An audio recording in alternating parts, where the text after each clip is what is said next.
Please, let's not cancel our wedding.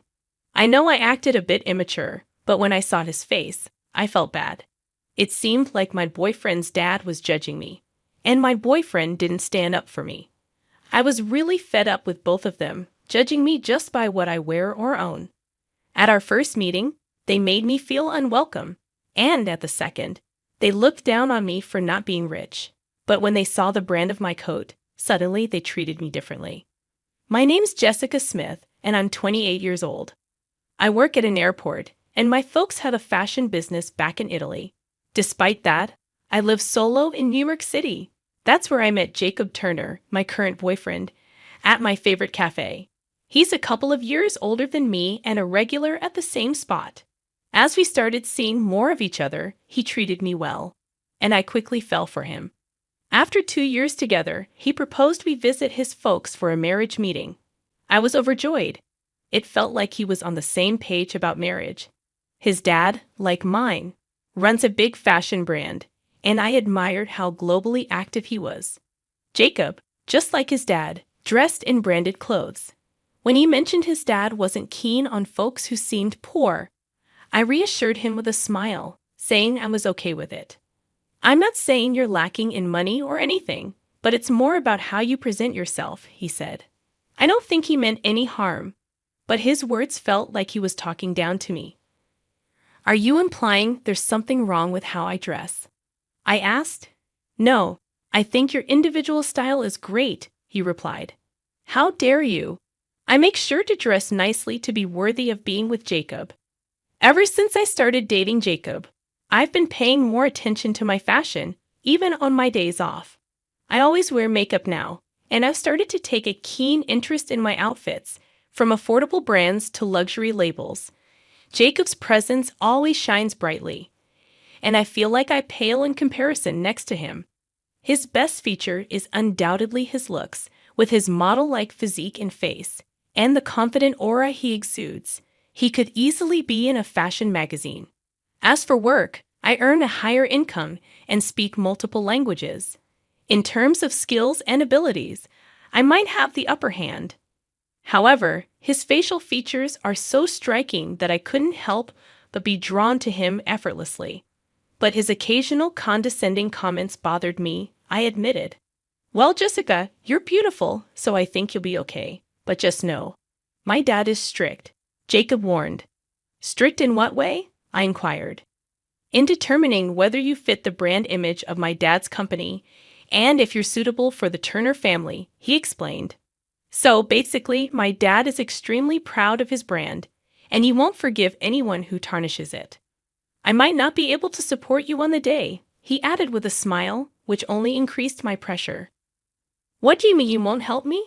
I felt like he was ready to abandon me without a second thought. As the day of the marriage meeting approached, I couldn't shake off my growing unease. Their future in-laws' house turned out to be a luxurious high-rise apartment. Which floor do they live on? I asked. The top floor, he replied casually. But to me, it was shocking enough to make me lose my balance. It wasn't surprising, though.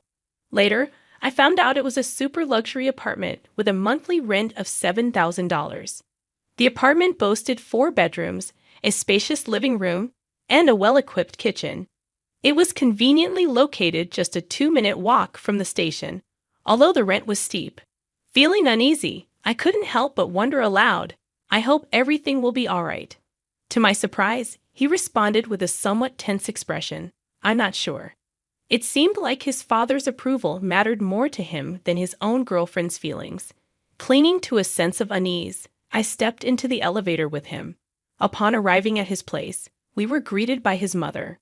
From her demeanor and the luxurious attire she wore, it was evident that the Turners were a well-to-do family. My parents also run a business, so I recognized right away that everything she was wearing was high-end. I thought to myself. Despite her welcome, her tone was chilly, as if she had little interest in me. I was ushered into the living room, where his father awaited us. Jacob, is this the woman you wish to marry? He asked. Yes, this is Jessica. She's 2 years younger than me and works as ground crew at the airport, Jacob replied. As he finished the introduction, I nodded politely. Just as I was about to introduce myself, his father posed a question that left me puzzled. Jessica, how much did your entire outfit cost? I hesitated before answering. The coat is from the Gap, and the skirt is from Zara, so altogether, it's probably around $300. Upon hearing my response, his father let out a heavy sigh and proceeded to scold Jacob.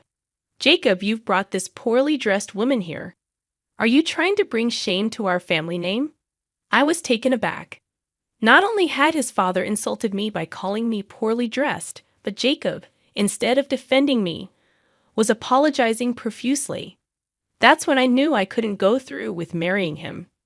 That's enough. We're done here, declared his father, dismissing me completely. I'm the CEO of a luxury brand. I can't tolerate a woman with such cheap taste. Jacob stood there, stunned into silence. Our engagement was off, and we made our way home, walking silently side by side. Jacob began to complain. Didn't I tell you not to dress how you like? Because of you, I was humiliated in front of my parents. What? Why can't I choose my own clothes? Are you going to force me to wear only your dad's brand after we're married? I snapped back, angered by his lack of support and his father's attitude. Jacob's emotions started to bubble up too. Yes, exactly. If you wear his clothes, you'll impress everyone. Please, just listen to me for once. Your behavior is putting our marriage at risk, he pleaded. Then let's call off the wedding, I retorted sharply. Jacob stopped in his tracks, shocked by my firmness. With a tense expression, he stuttered. You're kidding, right?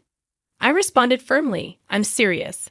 Suddenly, all of his confidence vanished, and he began apologizing repeatedly, begging, please, anything but calling off the wedding. Seeing him plead like that made me wonder if I had been too harsh. So, for now, I decided to wait and watch. We agreed to revisit the marriage meeting in a week, but his father threatened to call off the engagement if things didn't go well. I found myself thinking along the same lines as Jacob. Hey, what about wearing this outfit for the meeting with my parents? I suggested, noticing how affected Jacob was after the first meeting. His biggest worry seemed to be not upsetting his father. It was clear that his father's approval meant more to him than our upcoming marriage. That's why he confidently proposed wearing the same brand of clothing as his father. I'll decide what to wear. If you're going to interfere, let's end things right here, I told him firmly, feeling my desire to marry him slowly fading. As a last resort, I decided to reach out to my dad. I spilled everything that had happened to him. Fast forward to the day of the second meeting. Jacob seemed anxious from the morning, while I remained calm. However, there was one noticeable difference. My outfit. All the clothes I wore were from Italy, something I had requested from my dad. He oversees a brand overseas, which is also sold in the US. Sensing the tension, my dad arranged for clothes to be delivered from his American branch. Since Jacob was at work when they arrived, he was unaware of the switch. When he noticed my new coat, he looked puzzled but didn't comment due to our tight schedule before the meeting. On the way to his parents' house, he pleaded with me, let's just make this meeting a success, okay? You do want to marry me, right?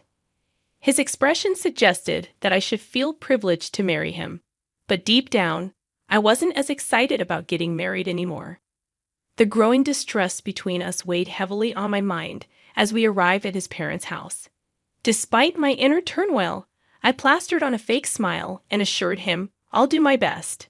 This time, it was his father who greeted us, with my mother-in-law nowhere in sight. Without wasting any time, my father-in-law launched into criticism. Jacob, what's the meaning of this? Didn't you promise to dress her in our brand? His pride in the family brand surpassed my expectations. He once mentioned that even a pair of socks from their brand cost over $200. I'm sorry, Dad. Jessica insisted on choosing her own outfit. Jacob apologized. My father-in-law let out a sigh and turned his attention to me. Jessica, could you please refrain from tarnishing our family's brand image? That coat looks rather cheap, he remarked, scrutinizing my new coat closely. It seems like a knockoff, doesn't it? It resembles Louis Vuitton at first glance, but it's not genuine. He took out his phone and began searching for something, likely checking the price. Here it is. There's a knockoff that looks identical to your coat, and it's inexpensive. Even if you choose not to wear our brand, surely there are better options than that. My father-in-law proceeded to ruthlessly critique my appearance. His behavior was utterly unacceptable, signaling that this meeting was no longer just a formality for our impending marriage. Despite the tension, Jacob remained silent in front of his father, failing to defend me. Well, take a seat and remove that $60 coat. You look destitute, he sneered. Unbeknownst to him, there was a coat similar to mine priced at $60, albeit missing a few zeros. At this point, I had reached my limit. Excuse me, may I borrow a hanger? I reached out for one nearby, but my father-in-law scoffed. For a cheap coat like that, a hanger is too generous. There's a basket over there, use that. Jacob, fetch it for her. He commanded Jacob to hand me a laundry basket, reducing him to nothing more than a puppet under his father's control. Despite our exchanged glances, Jacob remained silent. However, his demeanor shifted when he glimpsed the label on my coat, which I reluctantly placed in the basket. Dad, this coat is Prada, he exclaimed in disbelief. Both of them were stunned. My future father-in-law, who had previously dismissed my coat as cheap, suddenly changed his tune upon seeing the tag. Oh, Jessica, why didn't you mention it earlier? You're wearing something truly remarkable, he remarked, attempting to force a smile. I returned his gaze with a cold stare and then addressed the matter of our marriage. Let's call it off, please. They were taken aback. What do you mean, Jessica? It's only fair. Even if he's your own father, if you can't defend your future wife when she's being belittled, I can't accept you as my husband. When I turned to Jacob for a response, he looked down, unable to utter a word. Furthermore, father-in-law, this coat is from a brand owned by my father.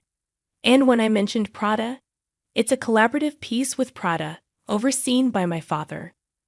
There are only 5 of these in the world, valued at $60,000. $60,000. Father-in-law reacted as if struck by lightning. Later, I learned that the most expensive coat from his brand cost around $12,000. Although $12,000 might seem high-end to most people, it pales in comparison to mine. So it appears big brand CEOs judge people solely based on their appearance, huh? My father-in-law was speechless. Turning to both of them, I continued, and Jacob, did you really think being the son of a CEO made you invincible? Sure, you dress well and look good, but your character doesn't measure up. What? What are you saying? Jacob attempted to retort, but to me, his defensiveness seemed absurd. Can you even understand where I'm coming from? You left me to endure all the criticism alone and even pressured me to succeed the second time around. How would you feel if our positions were reversed? Well, I don't want to endure any more pain just to save face, I rebuked him sternly. His demeanor softened, and he simply said, I'm sorry. Then, addressing my father-in-law, Jacob added, of course, I approve of the marriage. I was wrong. Please, let's calm down. Despite his attempt to regain control, I was thoroughly repulsed by his behavior, still under the mistaken belief that he held the upper hand. Letting out a deep sigh, I startled my father-in-law, who looked at me anxiously. Are you familiar with the ultra-luxury Italian brand Ruby? Ah, yes, they're a renowned global brand. I know the CEO, my father-in-law responded. Well, my coat is from Ruby. It's a collaboration with Prada. I see, but the issue isn't. Actually, I'm the CEO's daughter, I interrupted. What? You're kidding. Both of them stared at me in disbelief, their mouths opening and closing without uttering a word. It was clear they were struggling to process the revelation. I intended to formally disclose this when we announced our engagement, but given the circumstances, it didn't seem appropriate. So, it appears I've been disrespecting the daughter of a more prestigious brand all this time. So, Dad, Jacob, enough with the charade. How did you not know this sooner? Because of you, we've made fools of ourselves. My father-in-law began to blame his son, feeling cornered. While it may have appeared as though he was merely deflecting blame, it evidently struck a nerve for both of them. I had no idea, all right? All I knew was that she worked as ground staff, my boyfriend admitted, his voice trembling with fear of his father. He seemed genuinely terrified. Suddenly, my father-in-law's demeanor towards me shifted. I apologize for my son's behavior. Let me prepare some tea for you, he said, forcing a smile that I found insincere. Do you always judge people based on superficial factors and change your attitude once you learn about their status? Can't you evaluate people beyond their appearances? I confronted him, my tone firm as I had resigned myself to the fact that our marriage was no longer an option. When I informed my father about the situation, he mentioned that he's contemplating acquiring your company. What? He's planning to buy my company? Yes, he believes that someone who judges others solely by their fashion brand isn't fit to lead a major company. Fashion brands shouldn't be used to flaunt status. Therefore, the wearer, my father-in-law, began to sweat visibly, starting to grasp the seriousness of the situation. While he may flaunt his status as the president of a major brand now, being acquired would be a different story. Dad, if we're acquired now, we're in trouble, right? We don't have the resources to resist, do we? Jacob asked his father, his disappointment evident in his voice. It seemed he had some understanding of the company's financial situation. I later discovered that my father-in-law's company was barely scraping by, always teetering on the brink of financial ruin. Any significant setback could easily push them into the red, and it seemed that setback had arrived in the form of a potential acquisition. My father always follows through on his promises, and he raised me to do the same. So, as I mentioned before, there will be no wedding. Jessica, I'm so sorry, Jacob said, tears welling up in his eyes. I barely spared him a glance. It was hard to reconcile the once cool image of him with the pathetic sight before me. And then there was my father-in-law. Jessica, I beg you, please reconsider the acquisition, he pleaded. While I didn't hold the final decision, it was surreal to see my father-in-law groveling to me, the same person he had looked down on just moments earlier. His misplaced pride disgusted me, and I simply replied, "That's for my father to decide." With all hope seemingly lost, my father-in-law paled and sank to his knees. Ignoring the two despairing men, I left my father-in-law's house. Following that day, I lost touch with Jacob. When I briefed my father, he disclosed that the acquisition process was already in motion. My father, typically gentle and fair-minded, underwent a transformation upon learning of my distress. He had long eyed the opportunity to acquire my ex-father-in-law's company, buying his time for the right moment. However, upon discovering that the same man who had belittled me for my background was the CEO of the target company, my father's resolve solidified. All uncertainty evaporated. He remarked, "In this acquisition, my priority is to safeguard the well-being of all employees except the CEO." This meant that my ex-father-in-law's fate rested entirely in my father's hands. As for the subsequent fates of those two individuals, I remained uninformed. However, a sense of relief washed over me when I stumbled upon breaking news on TV. The report announced the acquisition of a prominent fashion brand by Ruby Corp, a major American entity. The footage featured my ex-father-in-law during the acquisition, looking utterly defeated, the fire extinguished from his eyes. My ex-father-in-law and ex-boyfriend, who both prioritized social status in marriage, appeared incapable of recognizing the intrinsic worth of individuals. I firmly believe that CEOs should emulate my father, who assesses individuals based on their character rather than superficial traits. This experience imparted a profound lesson, applicable not only to branded items but to all facets of life.